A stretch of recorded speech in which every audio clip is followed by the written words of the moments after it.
Episode 52. A hiatus occurred for good reason, and now we're back and we're ready to go. And I have given this podcast a title. Matt, I think you saw it, correct? Yes. Ben, did you happen to see the title when you logged into our group chat here? I did not know.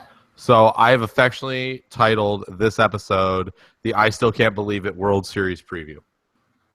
Because I can't believe it still. I'm still 2 days later in an absolute state of shock that this is real. And before we get into the particulars here, I've got Ben Russo and Matt Urich. And I'm going to say it again. I still can't believe it. Ben, where are you at? Are you on the believe it or the I still can't believe it? No, I think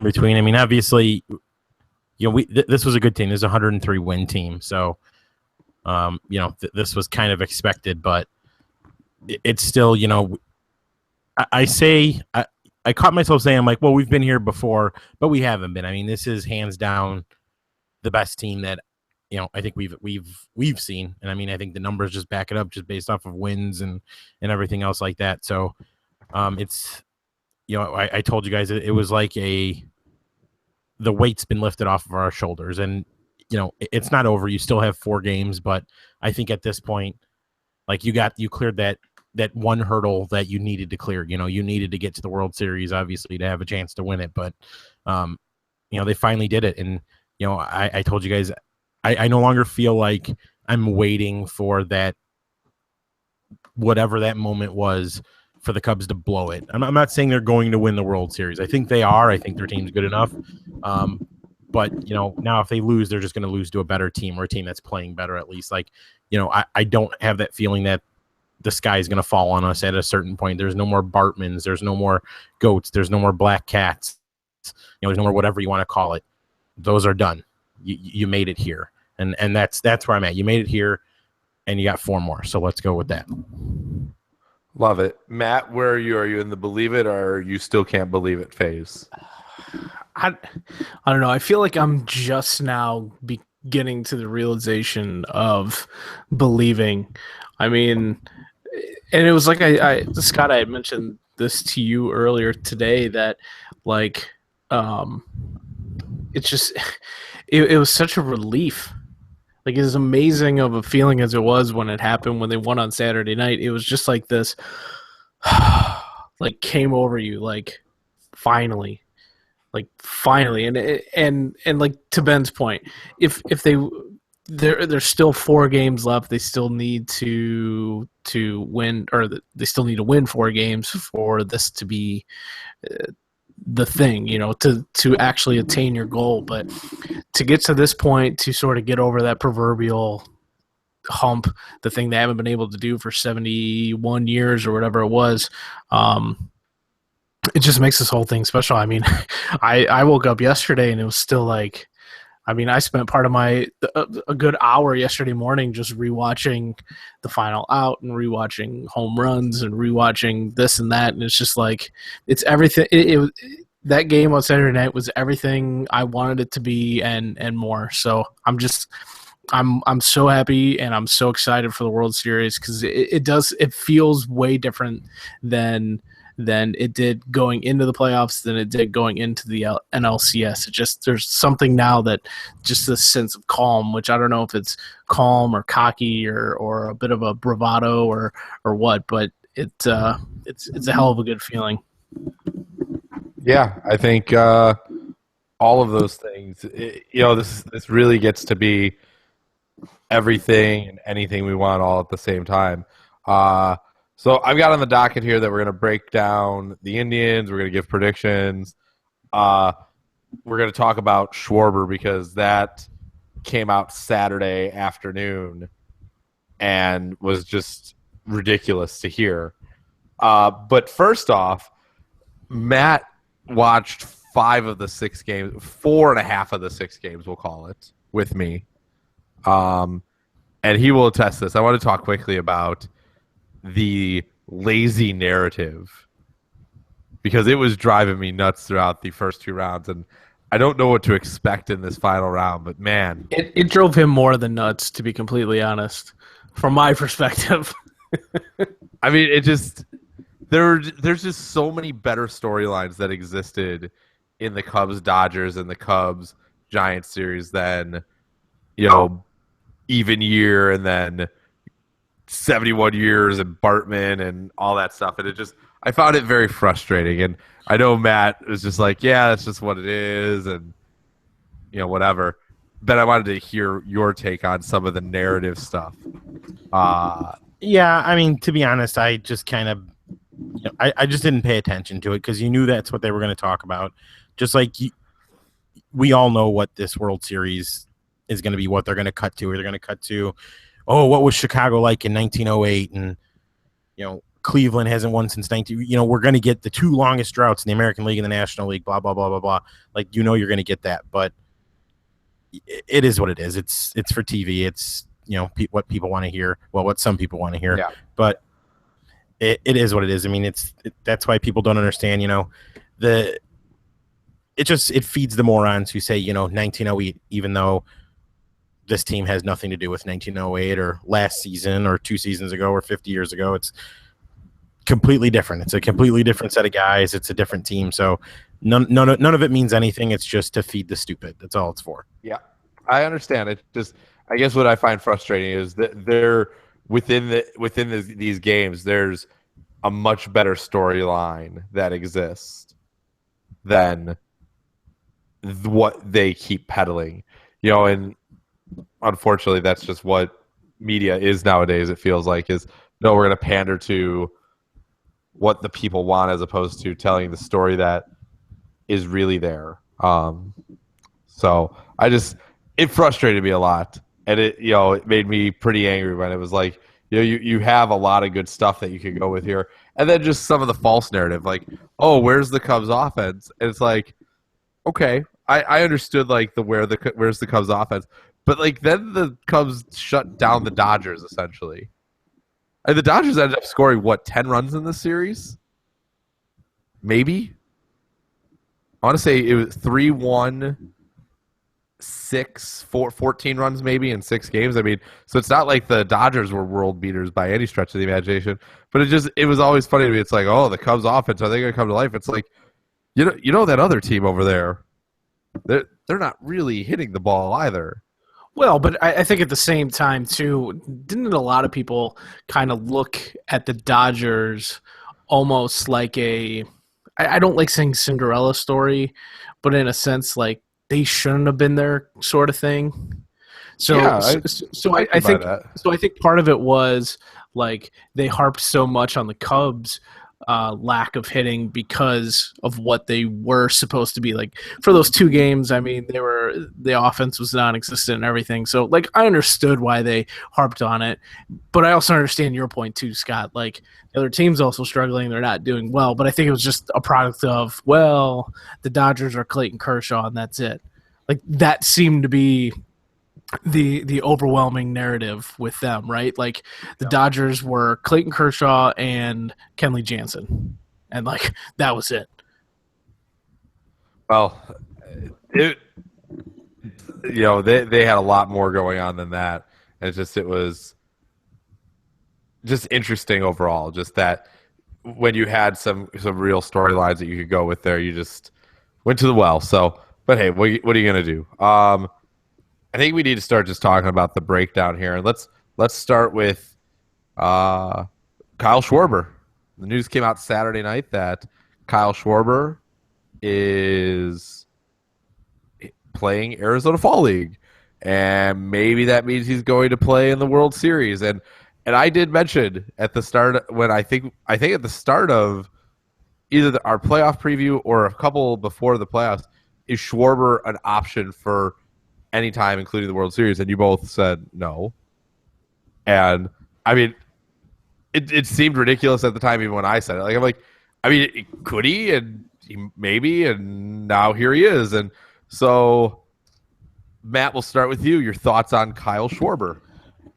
I mean, you guys know, like, from the get-go, I mean, when people suggested even a month or whatever after he got hurt that Schwarber, the timeline, it kind of works out. He could possibly be back if the Cubs make it to the World Series. He could DH. And I was like, you people are just so full of shit. Like, that's not going to happen.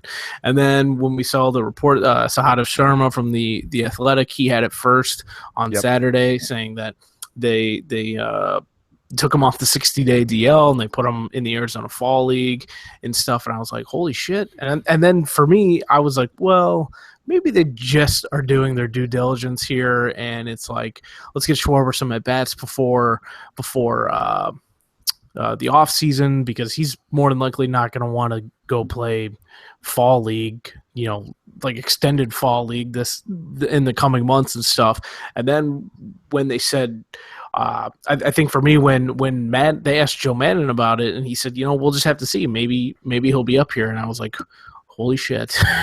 and then the fact that Theo and Jed, who have both been all along saying, no, he's not going to play. And then for them this weekend also to make the comments of, well, he's down there and we'll have to see how he is and we'll keep an eye on him and stuff. And then that report coming out today on Monday saying that he took a private jet from Arizona to Cleveland and is expected to be the DH on Tuesday night.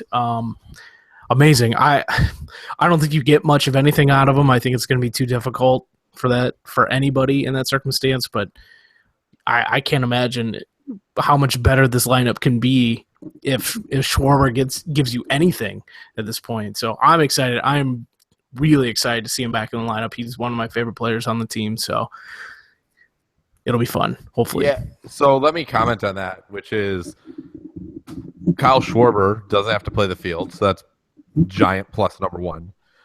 And number two, Jorge Soler and Albert Almora, for instance, are 0 for 17 in the postseason.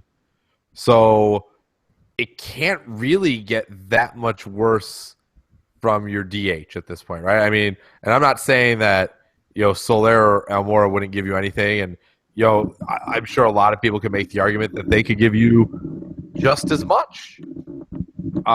As Schwarber, they might give you something finally. Like maybe they break through, and you don't get equal from Schwarber. You would get less because those guys could break out. But short-term history here says that Soler and Almora are not hitting, and the worst that Schwarber could do is continue to not hit himself. So Ben, what do you think about this move? Where are you at? Yeah, I mean, what you said was kind of what I was thinking was, what are the other options? Let's say you leave Schwarber, or Schwarber doesn't make the team. Who's your DH? Essentially it's going to be a lefty, because you got two right-handers to start in Cleveland. So then you're talking probably Coghlan. Coghlan could be your DH. Who came on fairly strong at the end of the year, but at the same time, do you really feel confident with Chris Coghlan as your DH? Right. I know I don't. So at this point, you bring up Schwarber, you let him get his at-bats. And what I was thinking morning when it started really looking like a realistic possibility, and then on the way home, somebody called in and mentioned it. So I don't know if you guys heard it, but let's say you have Schwarber on the roster. You get 2 games out of him. 0 for 8, whatever, just the timing's just not there. You have a built-in excuse to put him on the disabled list and then clear up that 25-man roster spot and bring somebody back. Yep. So this could Great simply idea. just be a 2-game, let's take advantage of the designated hitter. And then, when it shifts back to Chicago for 3, you go back, maybe you grab that extra pitcher, maybe you get, that utility guy like Listella or something like that. You bring him back on the roster. That means it's a very realistic possibility, I would think. Right? Why not? I mean, if he does well, if he has any swelling or signs of tendonitis in that knee, they're gonna err on the side of super caution here. I mean, that's the other part of it is, obviously I want him to play, but at the same time, I just don't want them to risk anything. Yeah, I don't want to risk anything for next season. And again, if the doctors cleared him, then he's healthy. It's at this point, it's going to be what he's comfortable doing. But I'm anti-Derrick Rose here. Right. I'm not a doctor, so I don't know, what the risk factor is. I just assume it's a higher risk factor, just given that it is a surgically repaired knee. Let's say he's on second with one out, a shot, not quite in the gap to the outfield. Are you holding him up? Are you sending him? And is he going to overextend that? And you know what I mean? Like, that's just all going to be floating in the back of my head every time. So my hope is that he just comes up and hits at the plate, so that way we don't have to worry about it. But yep. Well, here's the thing. There was a video of him running out that double day, and somebody like mentioned like, "Ooh, he looks kind of slow." I'm like, did he ever look fast? He was definitely faster than he looks. But yeah, I mean, there's gonna be that question where like that single that maybe he can turn into a double. Do you have to hold him up? You know what I mean? Like if he is on second and there's that shot to the gap, which should be an easy run, do you have to hold him on third? Is he really going to be able to go full bore on it? But at the end of the day, he's just as good as an option. A recovering Kyle Schwarber is possibly still a better option than Jorge Soler or Albert Almora or whoever else they could put there. Yeah, I can't disagree with any of that. It is. There's nothing off the bench has shown you a ton. You're right. It's going to be a lefty. So if the option is Coughlin, I'll take my chances with Soler or not with Schwarber. As far as in an NL park, you know what? Like you have a player with a bad start, a pitcher that maybe not even a bad start, but it's like sixth inning. And you want to get some runs, and maybe it's Arrieta. I mean, he would be no different than what the Cubs did with Soler. I mean, right. Soler was strictly a pinch hitter. I mean, he did get spot starts, but when the games he came in that he didn't start, he was a pinch hitter. He didn't come in and play the field then. Right. So you could definitely use him that way in games 3, 4, and 5, and then 1, 2, 6, and 7. He's a staple of your lineup. So I don't know. I know some people don't like the idea. Here's the thing. Theo and Jed, I just can't imagine that if Schwarber hadn't been seeing live pitching for longer than, just like it's not like the Arizona Fall League was his first at bats. Yeah, I mean he was definitely swinging, but this was the first time he was cleared for game action. Right. Here's the thing. Like, you down the stretch there, you had time. You had pitchers that needed to get in their time that you didn't want to use in game necessarily. Lackey had to throw a simulated game in there. Hamill hasn't been starting for a while. So you had some guys available to throw some stuff at him that was legitimate if needed. So it's the right move because of who they have on the with two righties. You have the lefty power bat now as your DH. These pitchers haven't seen him. He's coming off the DL. Like your hope is that we're in the first game. If Schwarber's in there, he goes, this guy's coming off the DL. He hasn't seen live pitching. I'm going to throw him some heat and see if he can hit it. Maybe Schwarber does. I mean, that's what you're hoping. Yeah, I just like you said. I don't think there's a better option than I can sit here realistically and go up so this guy can get at bat. We don't have that guy at this point. So here's my question to the two of you. Where do you see him hitting in the lineup Tuesday? Oh, I was thinking about that today because he was hitting 2 last year, and I think did he start this year hitting 2? Yeah, I think so. So. But I'd say Bryant, 6 or 7.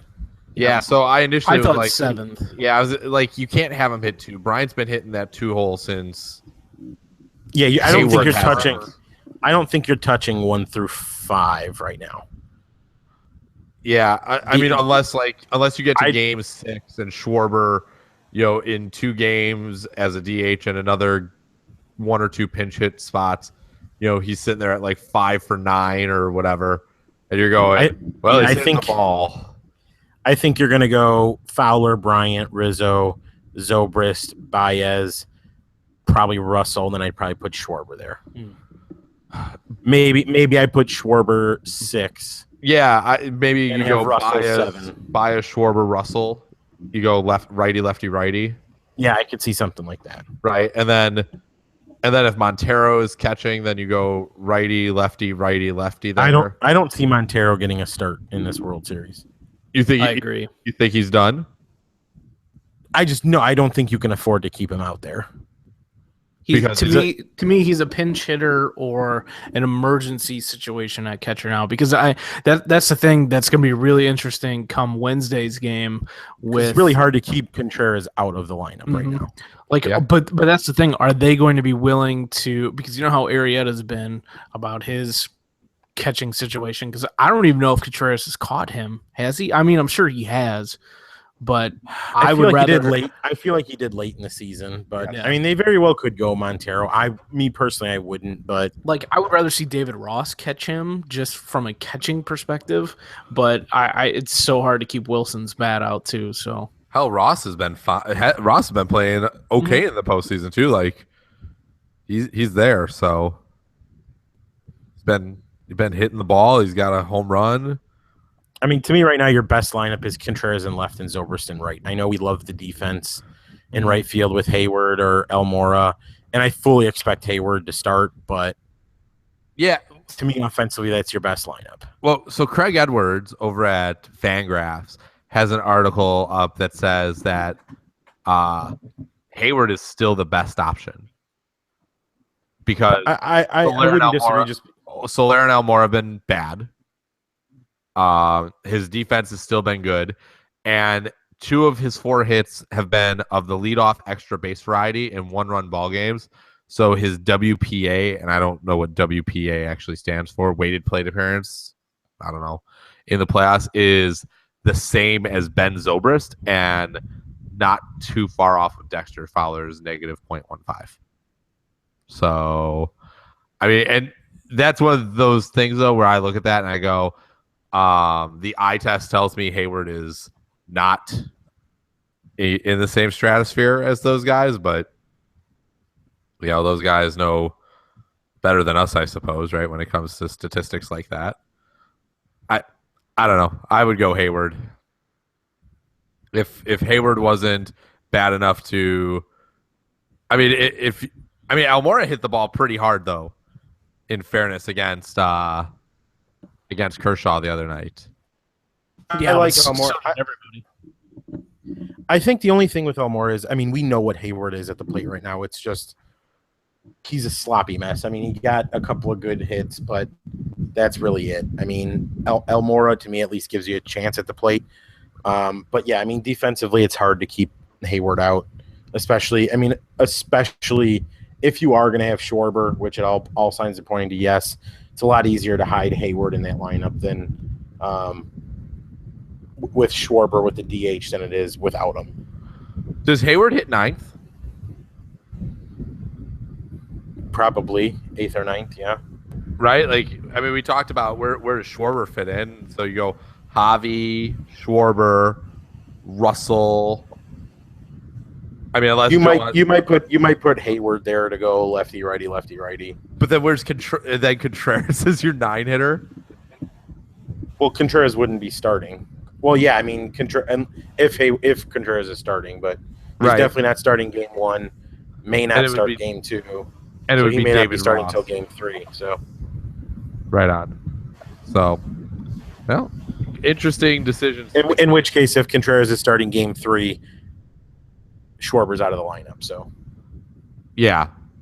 Well, in game 3 is at Wrigley, so Schwarber can't start there. So, well, that's what I'm saying. Schwarber would be out of the lineup. Right.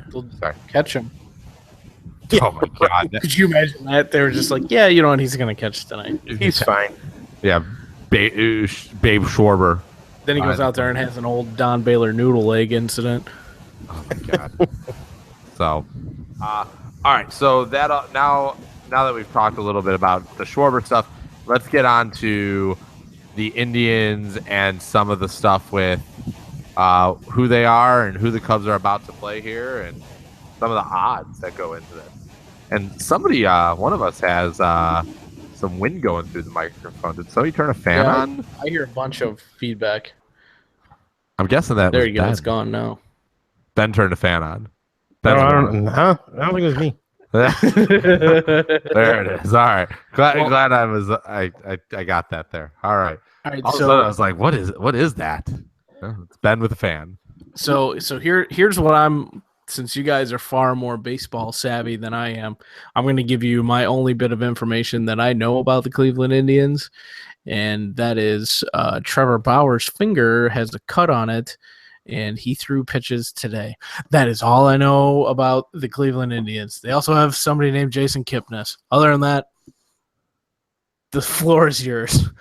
You don't know about Andrew Miller, Oh yeah, that guy too. He's pretty good. Corey Kluber. Oh, and their closer, Cody Allen, because I went to high school with a guy named Cody Allen who looks a lot like the closer, Cody Allen. It's pretty interesting. And Francisco Lindor, maybe? No? Well, I mean, I've heard of them, but I don't know. I don't know anything. I don't follow baseball outside of the Cubs that much. So, And the American League's harder because you just never see the Indians. Right? Like going into the Dodgers series, you still knew a lot of the Dodgers. Same with the Giants, but and if it had been the Nationals or it had been the Mets, you would have known those guys. Like the Indians, it's just yeah. Even with interleague play, you're still sitting there going, who are these guys? What is this going to be? Well, let's before we get into the Indians too much here. Vegas has installed the Cubs. It's fluctuated. They opened at -175. They're only at -190. I've seen them as high as -210. So Vegas thinks they're the favorite, but that's also everybody and their mother is going to bet the Cubs here because the Cubs are, on paper, the better team, right? I don't think I'm not stretching with that, right? Like I'm not wrong for saying I think shortstop is the only position that you could look at realistically and say, and the bullpen, I think, but even the bullpen's closer than I think people are giving them credit for. But shortstop is the one you can look at and say Cleveland's probably better, and that's not a knock to Addison Russell. It's just Francisco Lindor is a really, really good player. Well, right, and as far as the bullpen goes, you could sit here all you want and say, oh well, they've got Andrew Miller and Cody Allen. It's like, yeah, well, we have C.J. Edwards and we have Rondon and Strop and Chapman. We got some guys down there that could throw the ball well. And I'm more afraid of Andrew Miller right now just because Andrew Miller it seems untouchable at this point. And they're willing to put them in. Francona is willing to just roll with Miller when he needs him. Not, it's not one of these, well, he's only an 8th inning guy. He's only a 9th inning guy. It's, I need an out here. I'm going to rely on my best pitcher and, we're going to roll with it. Well, and so, and speaking of relievers at this point, they're doing what they can with Miller, but they're using him, I think, the right way. They're not overusing him. At the same time, the Cubs have the counterpart from that trade from the Yankees, and it looks to me like the Cubs could give two shits about their usage of Aroldis Chapman. As long as it doesn't affect his ability to pitch tomorrow, they don't care. He's available for anything and everything that they want him to be available for, which I think is tremendous. But anyways, to finish up the bit on odds, so Vegas has the Cubs installed as favorites. Partially because the Cubs are better, partially because everybody's going to bet the Cubs because who doesn't want to have that ticket up on their wall that says, hey, look at this ticket. I bet on the Cubs to win the World Series type of thing. 538, which is the Nate Silver website, and they do a lot with political stuff, but they also have a sports section that looks at statistical stuff, and they have their prediction, their odds to win the World Series. And the Cubs are 63-37 favorites according to their rating system. Although the Cubs are underdogs in their system at 52-48 tomorrow. So underdogs tomorrow, but overall favorites for the World Series. And then finally, Fangraphs. If you go to their standings page, they still update the percent chance of winning the World Series, and they've got the Cubs even a little bit further ahead at 64.5 to 35.5. So there's your odds. There's what everybody thinks. So Ben, I feel like you've got a pretty nice feel for the Indians. Why are the Cubs 2-1 favorites essentially over the Cleveland Indians. Well, I think starting pitching is the biggest thing. I mean, besides Corey Kluber, I don't know what else they're really going to be throwing out there. I mean, they have Josh Tomlin, who's okay. I mean, I'm not going to sit here and say he's anything great. Do you have an NL comparison for him or no? I'd have to look at him a little bit more, but will I do that? I mean, then you're going Trevor Bauer, which who knows? I mean, the last time we saw him on the mound, he was bleeding all over the place. So, and that was a week ago. So I'm not sure how quickly that's going to heal. Well, and that thing looked gnarly. I don't know if you saw the close-ups. That thing looks just absolutely gross. So Tomlin actually had a really terrible second half, I believe. Okay. Because if I remember, he was doing pretty good to start the year. And then he really fell off. So let me see here. So here are your Here's your similar. So in August, in 26.2 innings, he had 11.48 ERA. So he went by month. He went 3.18, 4.06, 2.6, 3.7, 11.48. Then September, he had a 1.4, and then his one start in October, he was at 2.45. So kind of a mixed bag for him. So it really just depends which one you're going to be getting. But again, he's a solid pitcher. He's not as good as anybody he would be going up against, Arrieta or Hendricks. So I think that's where the advantage is going to come in. Also, I don't know if you guys saw, Danny Salazar was activated for Cleveland. He made the roster. I'm not sure if they're using him as a starter or a bullpen guy, but their pitching coach said 70 pitches was about his cap. So if he's going to be starting, that's going to be a real short outing. So again, you get to that bullpen. The hidden factor I think that you're going to see is the NL AL mix. I mean, Francona was able to bring in Andrew Miller whenever he wanted in the other series because he knew that he didn't have to worry about him hitting, but maybe he has to think a little bit harder this time. If it's the 5th, 6th inning, they need that big out. Do they bring in Miller if the pitcher spot is up next? You know what I mean? Just to the fact where they're going to waste him for one out, have really him back. Great point. It's something that he's going to have to mix with. And I mean, Francona, to me, you got two, whatever order you want to put him in, I'm just going to say it's 2 of the top 5 managers in baseball are managing in this series. So it's going to be fun to watch, the decisions they make, more so without the DH, because I think that's where the brains behind a manager really comes in, is when you have to measure that part of it as well. So, I mean, Cleveland is just, they got mashers. They've got a really good lineup. It's a really underrated lineup.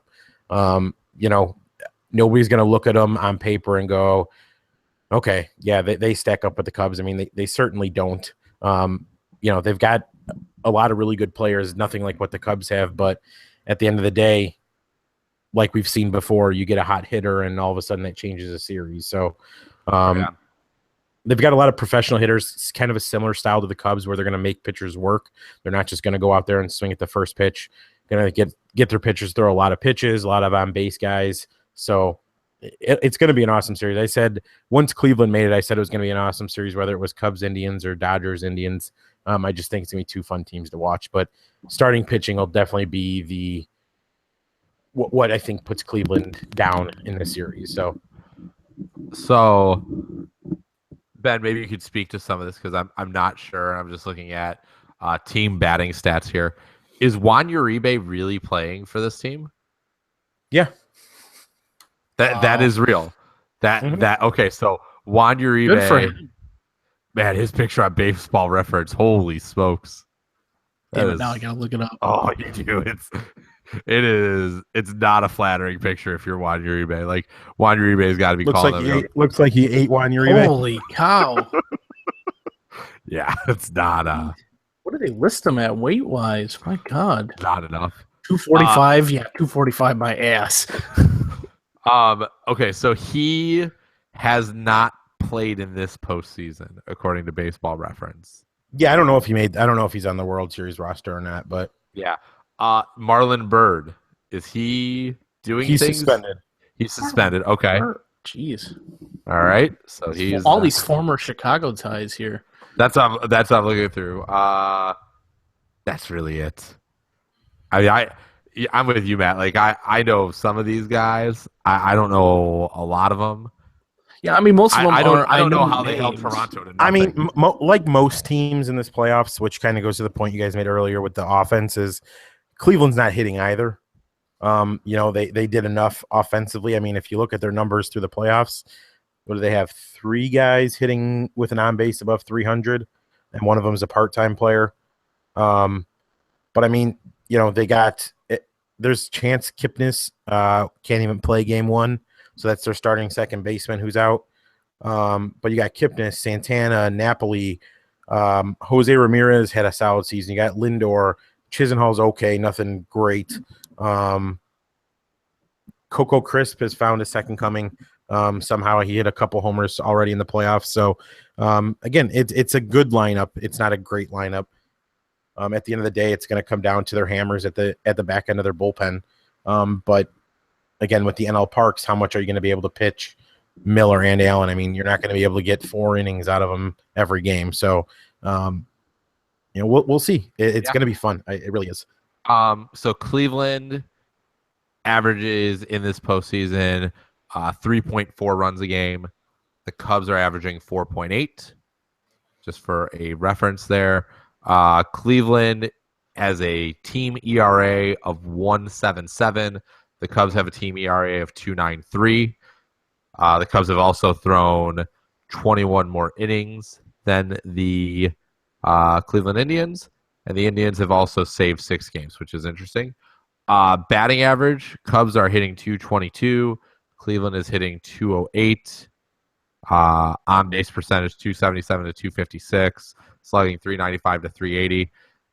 And the thing I'm just not sure about is, have the Cubs faced better pitching competition than the Indians? I mean, the Cubs did have go against Madison Bumgarner, but he did not look like Madison Bumgarner. But I don't know if that's a Cubs thing. That's a product of the Cubs though, more than it is. I mean, they hit good pitching. I mean, so yeah, it's their pitching has been really, really good as far as the Indians go. I mean, they've definitely carried them. And like you said, a 1.77 ERA is pretty impressive, especially against that Toronto.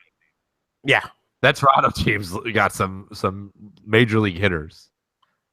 On that side. So. But again, a lot of that is anchored by you have what is this? Yeah, make me do math now. About 19 innings. From Cody Allen and Andrew Miller, both with a 0.0 ERA.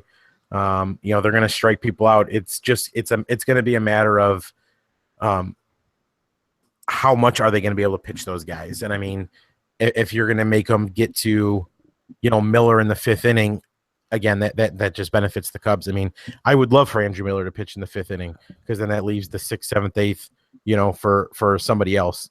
So. Or even if they get the perfect switch, right? I mean, if Cleveland gets to any hit, if they get anybody on base, and the game stays where it is, he'll come out sooner. But but then who are you double switching out? What does that do to the bench? Are you really going to double switch your bench that early in the game? Did they not do it not in the AL? No, but I mean, like, the Cubs have done stuff with that, but are the Indians really going to, do that kind of stuff? Right. I think that's going to be the part where, specifically when it comes to the NL Park, if he does it any differently. He may not. Like, he may just roll, with how he's done it. But at the end of the day, if you think, this team was able to get to Kershaw, granted, people are still going to say, it's playoffs Kershaw, even though Kershaw threw a pretty good game earlier. They got to Bumgarner. They got to Cueto. When they needed to, the 1 home run, I guess they didn't really get too much off of them, but Marja. Yeah. Secret weapon. So I mean, yeah, they got to good pitching one way or the other. I mean, Blanton, for what people want to call him junk, but he was like unhittable during the regular season. He was unbelievable, and the Cubs absolutely torched him in that series. So they can hit good pitching. They just need to do what they normally do, is especially in game 1 with Kluber, just work the count. Kluber walks guys. So, he's not, I think he's got like a 3-to-1 strikeout to walk ratio. So he's going to walk guys, take your pitches, get Kluber out of the game early, make him use Miller early, get some late runs, put this thing away. Yeah, and I'm trying to look at their bullpen here. It's basically Andrew Miller and Cody Allen. Yeah, right. I mean, I looked through that, and yeah, I mean that's basically. I mean, what they the have a bullpen couple other guys, but Dan Otero looks really okay, I guess. I mean, he's got a 1.53 ERA there. What's his WHIP? I mean, it's 0.9, so that's pretty good. But then Brian Shaw with a 1.2 WHIP, Zach McAllister with a 1.45, Jeff Manship. Yeah, I mean, their bullpen is full of a bunch of people I've never heard of. I mean, at least the Dodgers, they were pulling out people I had heard of, and same with the Giants. And again, I guess that might not necessarily be a good thing. Yeah, that's true.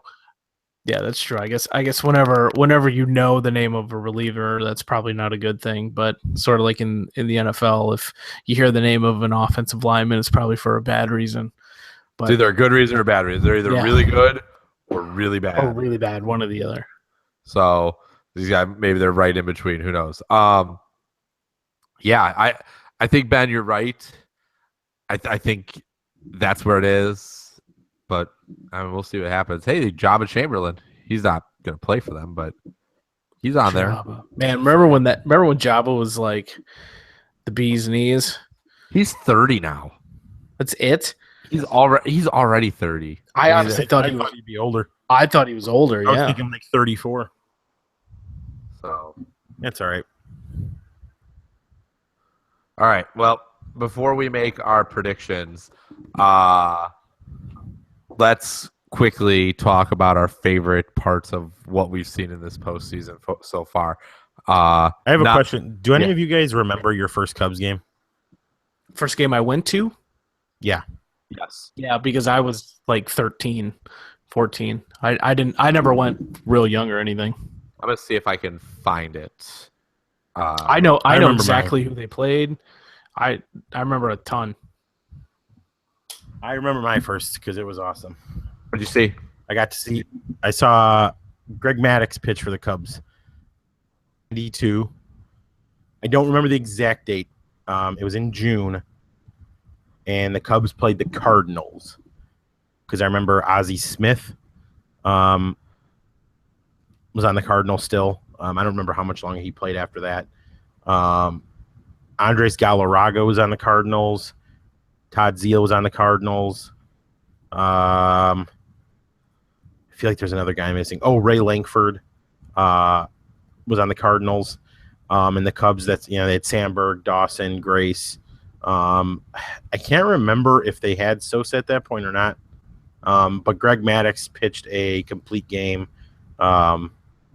Gave up one run. Cubs won. It was like 6 or 7-1. I remember going with my dad. And I think he got the tickets from somebody at work or something like that.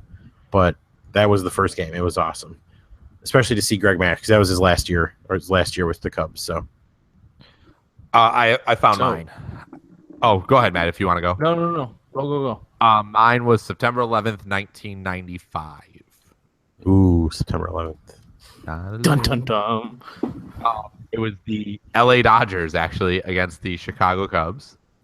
I remember it was a Monday night because the Bears played the Packers, and at halftime it was 24-7 Green Bay, and the Cubs in that game, in the 6th inning, right around the time the Bears and Packers were at halftime, Harry Carey announced to the stadium when he's singing the 7th inning stretch that the Cubs had scored more runs than the Chicago Bears had scored points in Monday Night Football because the Cubs were up 11-0 in the 6th, or it would have been, going into the bottom half of the 7th, it would have been 11-1. So, and that got a big cheer. That was the Packers-Bears game where Robert Brooks caught the 99-yard Brett Favre pass. I believe that was also the Bears-Packer game where the guy jumped out of the stands to catch the Kevin Butler field goal. Yeah, that was pretty. I believe those were the same game on Monday Night Football. So that was my first one, and it was a lot of fun. And it was after the strike, and it was just got to go with my dad and see a whole bunch of average Cubs because this was not a good Cubs team. So in '95. so mine's they were pretty pretty. They spectacular. were 500. Yeah. What'd you see? Oh, can you hear me? Yeah, we can hear you. Who do you see? So, my very first game was July 29th, 2001. Yeah. Didn't go to my first game at Wrigley till I was 15 years old. I saw the Cubs defeat the St. Louis Cardinals by a score of 7-5. But the most notable thing about that day was I got to see Fred McGriff's debut as the Chicago Cub. There you go. That was a Sunday night baseball game, wasn't it? It was Sunday Night Baseball, yep. I bet you and I watched that game together. Hell of a lineup, man. Yeah, they let's see.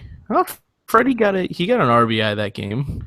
So yeah, the thing I remember about that game for some reason was I remember spotting Jim Edmonds picking his nose in center field, and I thought it was hilarious. Of course, Jim Edmonds, 15. That's hilarious. All-time great Cub, Jim Edmonds. He goes down as. Remember, we said we were going to do a list like that sometime, like most hated player to become a member of your favorite team and like become somebody you like. Number one runaway on that list for me, without a doubt. I hated him as a Cardinal, fucking loved him as a Cub, loved him, and he wasn't really that great. He was fine. Yeah, I'd have to really sit down to make that list. I'm trying to think. That one's difficult. I know it's hard to think of that one off the top of your head.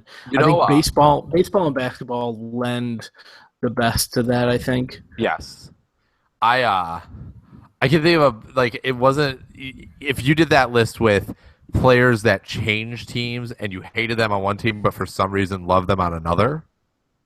Mm-hmm. Brett Favre would be that. I thought it was awesome when Brett Favre played for the Vikings to the Packers.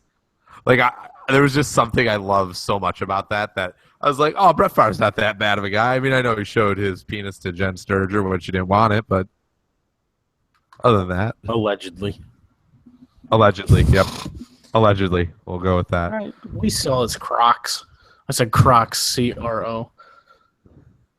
All right, favorite moment that wasn't the double play to win the pennant of this postseason.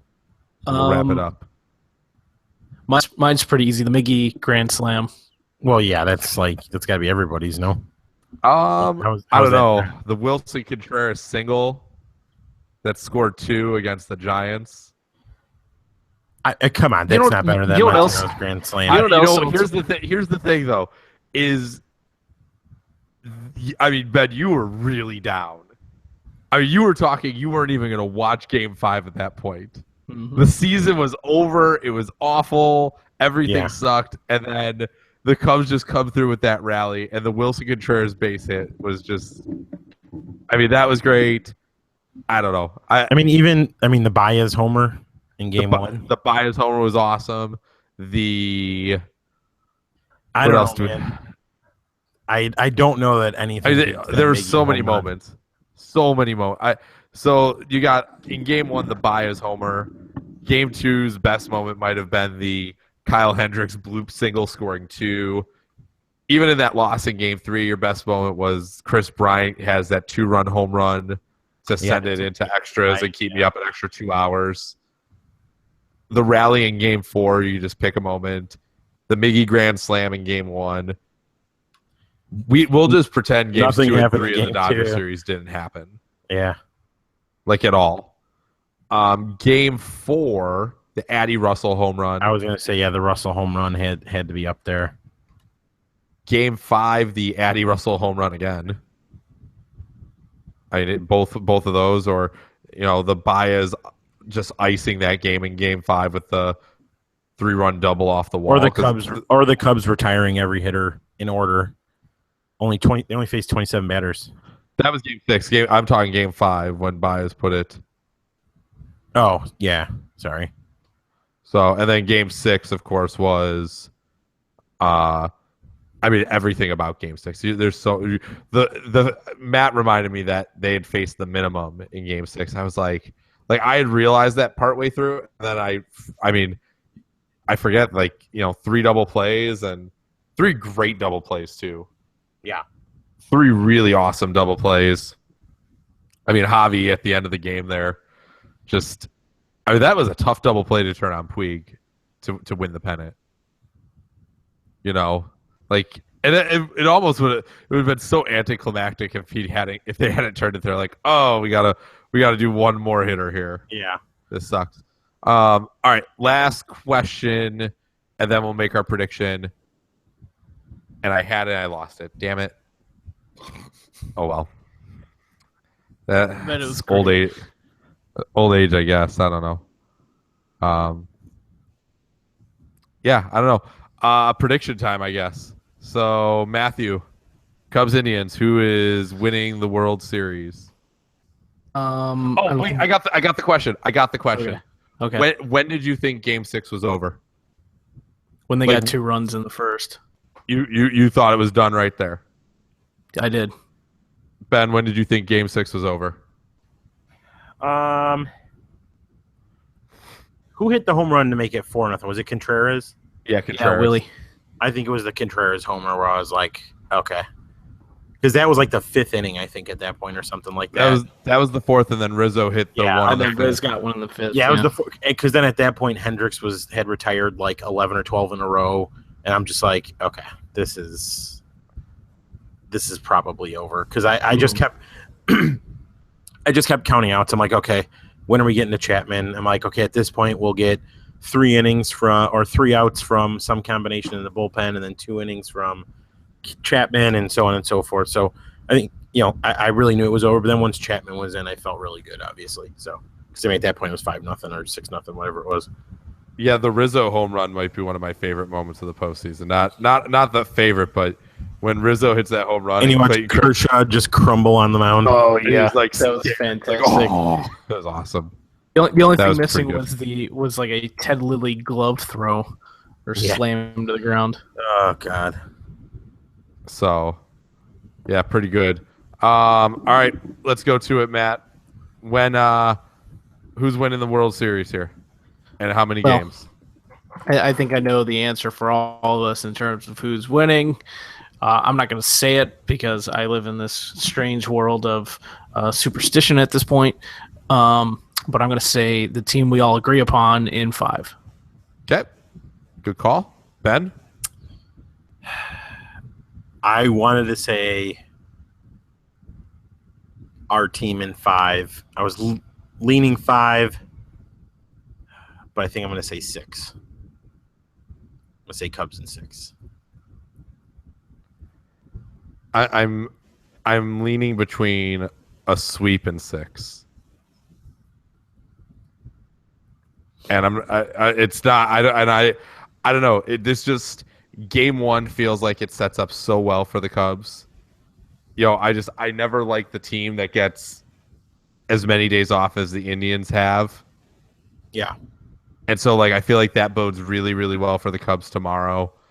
And then you get to Game 2, and it's like, all right, well, they just threw their best pitcher, and you're up 1-0.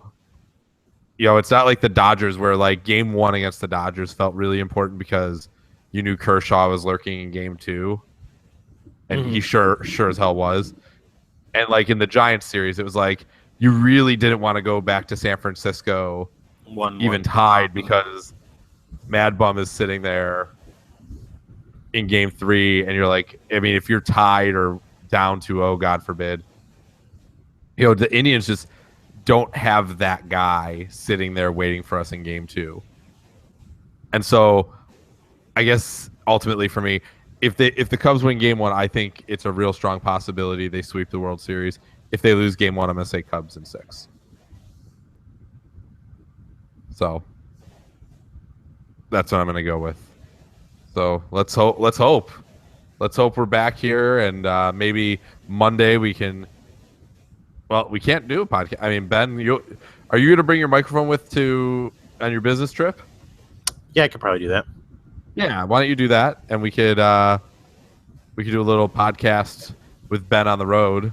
Ben's life on the road coming soon. That'd be pretty good for him. But I think if we get to Monday, I know Matt's doing Monday Night Football, so that could be a lot of fun. Matt doing a podcast while he's working. I know Matt would love that. Yeah, you know how much I would love that. It would be the best. Almost as good as you trying to watch the Cubs game with me while I'm trying to work. Last Thursday night, that was entertaining. Hey, what was the best video I showed you though? You showed me somebody hitting a bear with their car. I mean, it was funny, but at the time I was not interested in bears hitting or cars hitting bears. Matt, Chicago Bears. But and Matt had just asked me to like, hey, do you mind keeping it down? Like I was quiet for maybe 2 minutes.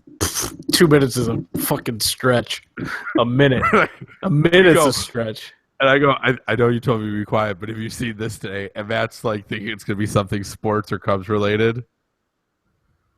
And nice, man.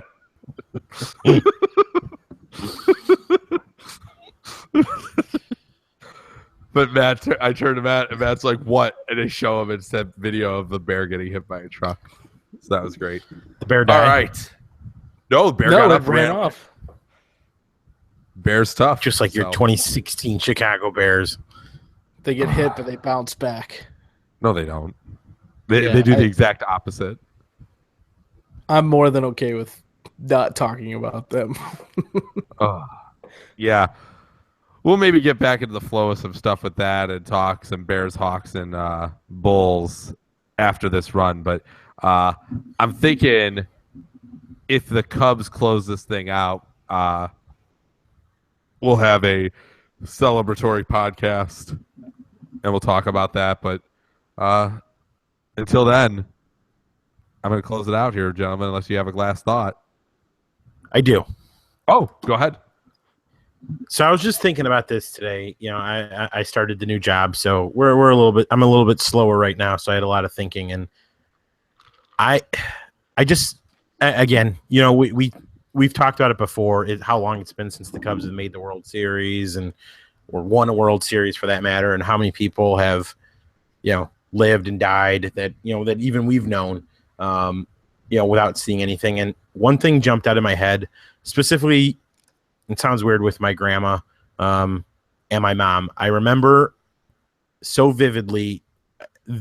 I credit them with a lot of my fan base. I mean, my grandma. I mean, you even went with me, Scott, when we went the one year to the Cubs convention. Yep. I mean, I used to do that all the time. My grandma would get the hotel.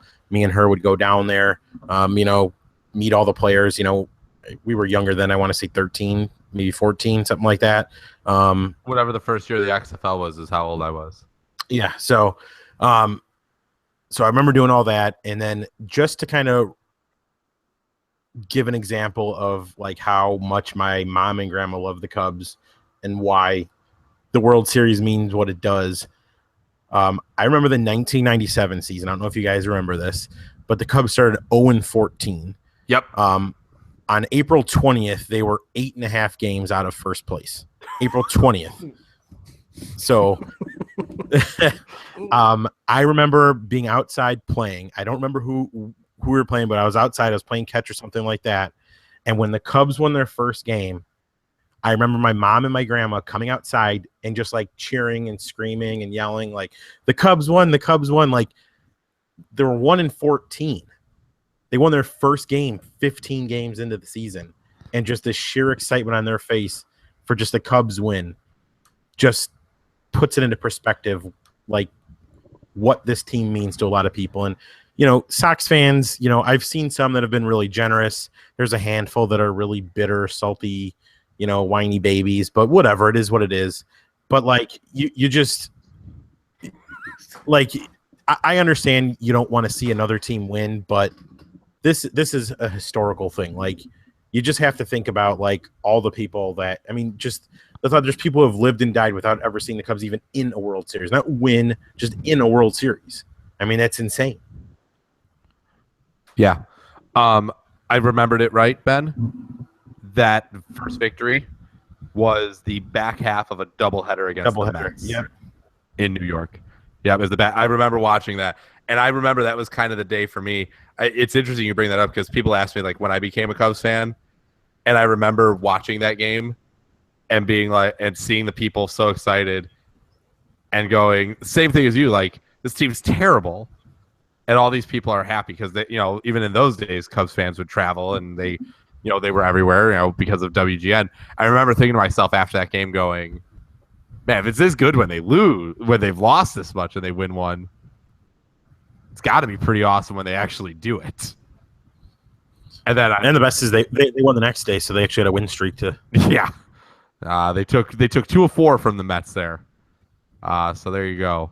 Oh my God. The Mets almost came back and won that game, didn't they? Which one? The Cubs' first win. I think you're right. I feel like it was like something. It was really close. I'm gonna pull it up right now because I can. And it was, the Cubs were up 4-1 going to the 9th, and they gave up 2 at the bottom of the 9th. So there you go. Wendell with the save for the Cubs in that one. Turk Wendell. There you go. And Foster got the victory. Kevin Foster? Sure. Yeah. Kevin Foster. He got the first victory of the season went to Kevin Foster. Went 6 1/3, 4 hits, 1 run, 1 earned. But yeah, I'm glad you brought that game up, Ben, because that I remember I watched the end of that game and I was like, all right, cool. Maybe maybe this will be my team. Get a 14-game win streak. We'll get back to 500. You damn right. And I ultimately, there's no reason for me to be a Cubs fan actually, because my dad and uncle, as you both know, they're Sox fans, and this little incident in 1994 happened, and my dad kind of cut out on baseball after that, which is of course the strike. And so he kind of was like, forget this. Like, he was one of those fans that was like, nope. Strike was bad. I don't care. And so, like, my fandom essentially got a reboot after the strike, because I would have been a Sox fan with my dad. I'm sure of it. So go ahead. I was just going to say, I was going to touch on my fandom just real quick since we're throwing that out there. It's weird for me because my dad is far from a sports fan. So it's very, it's strange that I'm as into sports as I am and work in sports and all that. It's very weird. But I do know that my dad was a Cubs fan growing up, and I know that he went to games when he was growing up, but I've never been to a baseball game with my dad before. And baseball just wasn't something I truly loved growing up. I loved basketball. I loved football growing up, but baseball is just sort of whatever. But I always followed the Cubs. To me, I really remembered following along in like 97, 98 was when I really started getting into them. But the thing that will always, in my mind, remind me or sort of be the baseline of what started my Cubs fandom was I could always remember when I was younger and going on, like, I used to go on road trips with my cousins, that my uncle would always have Cubs games on the radio.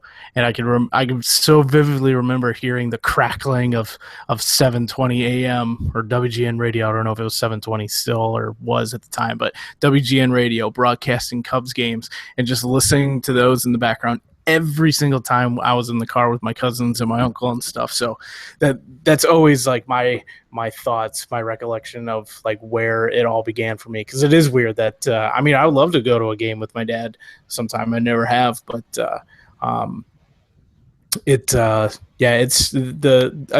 think what the Cubs mean to so many people from families to friends, the connection the three of us have because of them, the connection I have with friends because of that, and the memories at Wrigley and stuff. I think that's what makes that's what made Saturday super special, and I think that's what will make, if, and knock on wood, this comes to fruition, just that much more special because of just everything. It all encompasses everything, the experiences, the everything that's there. So, Jesus Christ, I almost got myself emotional there just talking about it.